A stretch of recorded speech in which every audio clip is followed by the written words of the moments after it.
بسم اللہ الرحمن الرحیم۔ ناظرین، حضرت صالح علیہ السلام کی اونٹنی کے قتل کے متعلق اگرچہ پوری قوم کا متفقہ کی طرف منسوب کیا اور فرمایا کہ انہوں نے اونٹنی کو قتل سے ملوث تھا، اور اس شخص کا نام قدار بن صالب بن جندہ تھا۔ اسے کہا جاتا ہے کہ وہ حرامی تھا اور وہ صالب کے گھر پیدا ہوا۔ حقیقت میں وہ ایک سیحان نامی آدمی کا جریر نے ذکر کیا ہے کہ قوم سمود میں دو عورتیں ایسی اونٹنی کے قتل پر ابھارا۔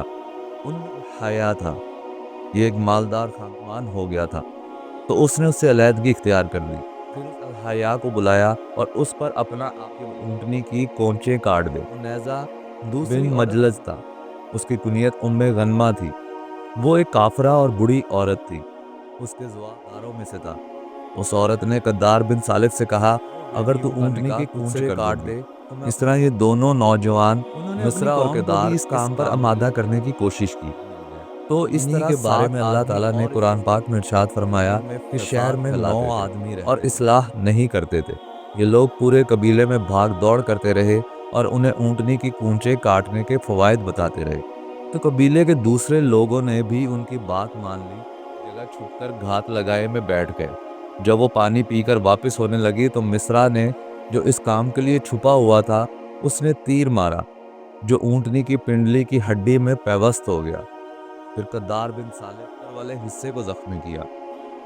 وہ تکلیف سے اونٹنی زمین پر گر گئی اور ایک زوردار آواز نکالی کچھ ہیلا کر تاکہ اس کا بچہ خطرے سے اس ظالم فساق قدار نے اور اونٹنی کا بچہ بھاگ کر پہاڑ کی ایک محفوظ چوٹی پر چڑھ گیا اور 3 دفعہ زور سے آواز نکالی کہ اونٹنی کے بچے نے کہا، یا اللہ، میری ماں کہاں ہے؟ پھر وہ ایک چٹان میں غائب ہو گیا، اور یہ بھی کہا گیا کہ لوگوں نے اسے پیچھے بھاگ کر اس کو پکڑا اور اس کی بھی کونچیں کاٹ ڈالی۔ انہوں نے اپنے ساتھی کو بلایا اور اس نے وار کیا اور اونٹنی کی کونچیں کاٹ ڈالی۔ وسلم نے حضرت علی کرم اللہ وجہ سے ارشاد فرمایا، لوگوں میں سب سے بڑے بدبخت کے متعلق تجھے نہ بتایا؟ تو آپ صلی اللہ علیہ وآلہ وسلم نے ارشاد فرمایا، یہ دونوں بدبخت آدمی اور دوسرا بدبخت علی جو تجھے اس جگہ یعنی سر پر مارے گا یہاں تک کہ اس سے یعنی داڑھی ترک ہو جائے گی۔